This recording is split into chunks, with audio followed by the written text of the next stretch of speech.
दम घोट घोट के मरे छो सगरो जमाना तुरी दीवाना दम घोट घोट के मरे छो।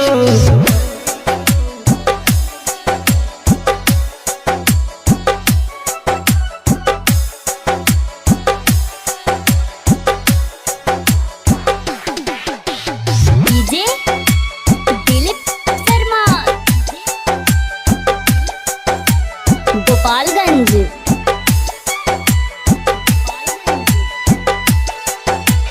कितना लोग आस में तोरा बनी गेलो लाश हो कितना के चले छै बाबा जिंदगी के अंतिम सांस हो। ओ बेला वो कुछ कर बाबा कितना लोग आस में तोरा कितना के चले छै हो बाबा जिंदगी के अंतिम सांस हो। पर्वत छोड़ा नींद के तोरा सोभी अर्जी करे छो सगरो जमाना तोरी दीवाना दम घुट घुट के मरे छो सगरो जमाना तोरी दीवाना दम घुट घुट के मरे छो।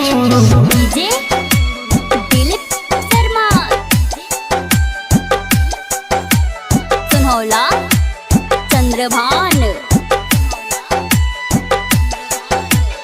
अपने लोग अपने से भी मिले से कतराई छै हो कैसन विपत दिल विधाता दिलवा घबराई छै हो।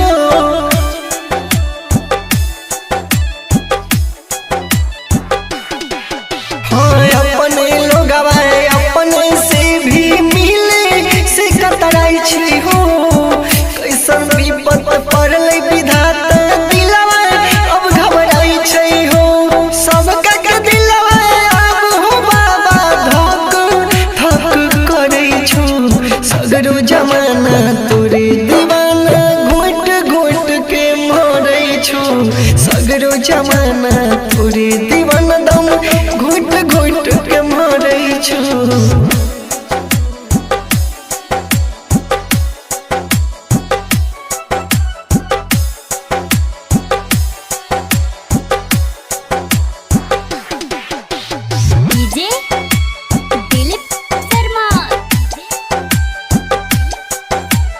गोपालगंज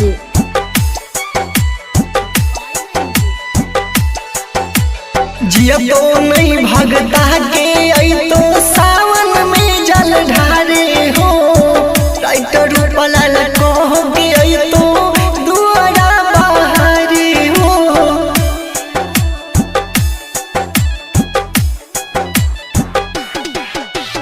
रह तो नहीं भगता के आई तो सावन में जल ढारे हो दिक दिन से कह के आई तो दुआरा बहारे हो। जे पियाला लौंडर कहो कि कहते जिंदगी मौत से लड़े छो सगरो जमाना तोरे दीवाना दम घोट घोट के मरे छो सगरो जमाना तोरे दीवाना दम घोट घोट के मरे छो। Recording by Maa Shardi music Khajurwada Darbhanga.